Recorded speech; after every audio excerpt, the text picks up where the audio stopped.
Hello, Assalamualaikum. Waalaikumsalam warahmatullahi. Ya, insyaAllah.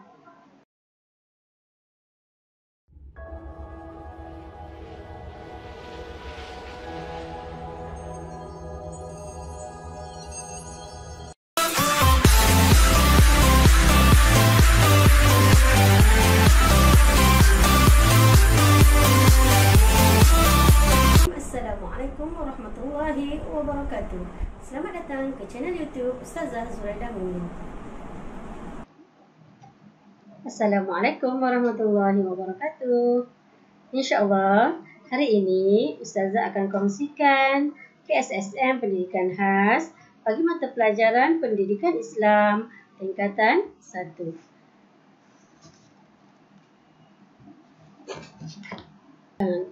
Unit 13, Bidang Ibadah, bertajuk Hukum-Hukum dalam Islam.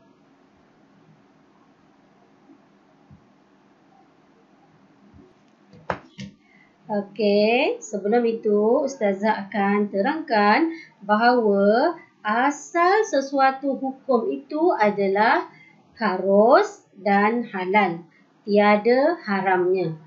Melainkan setelah ada nas, pengharamannya daripada syarak yang mengharamkannya dalam urusan muamalat. Murid-murid semua, kita sambung dengan jenis-jenis hukum dalam Islam. Hukum yang pertama ialah wajib. Hukum kedua sunat. Hukum ketiga harus. Hukum keempat makruh dan hukum kelima haram. Murid-murid semua bolehlah gunakan jari jemari kamu untuk mengingat dengan mudah jenis-jenis hukum dalam Islam. Okey, saya tunjukkan. Yang pertama adalah jari ibu untuk kamu letakkan, ingatkan hukum wajib. Jari telunjuk untuk kamu ingat hukum sunat. Jari hantu, kamu ingat hukum harus. Jari manis, kamu ingat hukum makruh. Dan jari kelingking, kamu ingat hukum haram. InsyaAllah mudah untuk kamu mengingat jenis-jenis hukum dalam Islam. Okey.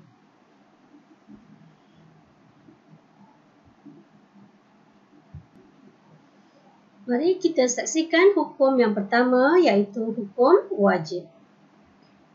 Apakah hukum wajib itu? Hukum wajib ialah suatu perkara yang mesti dilakukan oleh seseorang Muslim yang mukallaf. Jika dilakukan mendapat pahala dan apabila ditinggalkan akan mendapat dosa. Okey, Ustazah ulang semula. Hukum wajib ialah suatu perkara yang mesti dilakukan oleh seseorang Muslim yang mukallaf. Jika dilakukan mendapat pahala dan apabila ditinggalkan akan mendapat dosa.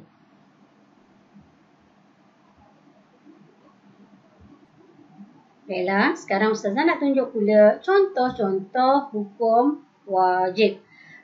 Contoh hukum wajib antaranya ialah menunaikan solat fardu, mengeluarkan zakat, berpuasa pada bulan Ramadan, menunaikan haji jika mampu, berbuat baik kepada ibu bapa dan menutup aurat. Seterusnya kita lihat hukum yang kedua, iaitu hukum sunat. Apakah dia hukum sunat? Hukum sunat ialah suatu perkara yang baik dilakukan jika dilakukan mendapat pahala dan jika ditinggalkan tidak berdosa. Saya ulang lagi ya. Hukum sunat ialah suatu perkara yang baik dilakukan jika dilakukan mendapat pahala dan jika ditinggalkan tidak berdosa. Antara contoh hukum sunat yang murid-murid solat sunat tahajud, berzikir kepada Allah Subhanahu wa Ta'ala, membaca Al-Quran, bersedekah, ihsan kepada binatang, memberikan salam, membuang halangan di jalan.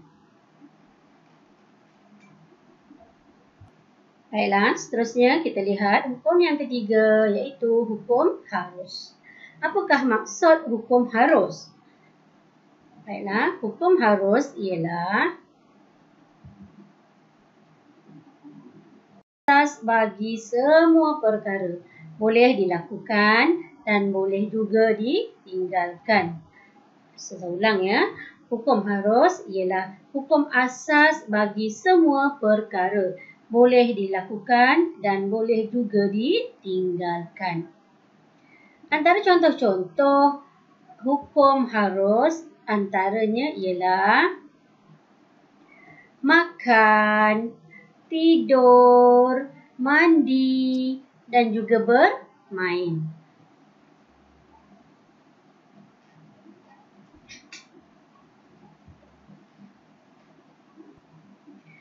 Kita terus kepada hukum yang keempat, iaitu hukum makruh. Apakah yang dimaksudkan dengan hukum makruh? Okey, baiklah. Maksud hukum makruh ialah suatu perkara yang tidak disukai oleh Allah Subhanahu Wa Taala. Jika dilakukan, tidak mendapat dosa, dan jika ditinggalkan, akan mendapat pahala. Okey, Ustazah ulang. Maksud hukum makruh ialah suatu perkara yang tidak disukai oleh Allah Subhanahu Wa Taala. Jika dilakukan, tidak mendapat dosa, dan jika ditinggalkan, akan mendapat pahala. Antara contoh-contoh hukum makruh ialah memakai pakaian yang bergambar semasa solat, melewat-lewatkan berbuka puasa, makan terlalu kenyang, melepak, makan atau minum dengan tangan kiri, makan makanan yang berbau, dan tidur selepas waktu subuh.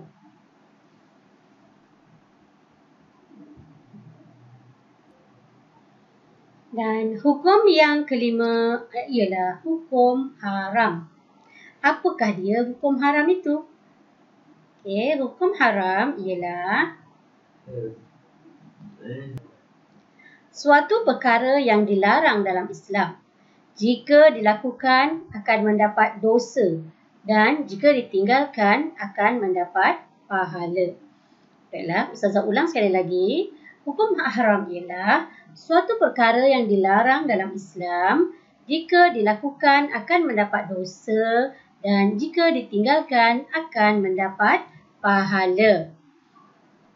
Antara contoh-contoh hukum haram ialah syirik kepada Allah Subhanahu Wa Taala, minum arak, berzina, berjudi, bercakap bohong, mengumpat dan mencuri.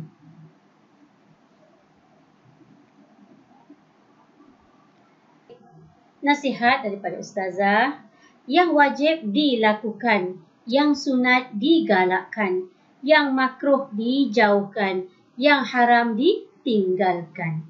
Video buat kali ini. Semoga berjumpa lagi di lain video, insya-Allah. Ma'assalamah wa ila liqa. Assalamualaikum warahmatullahi wabarakatuh.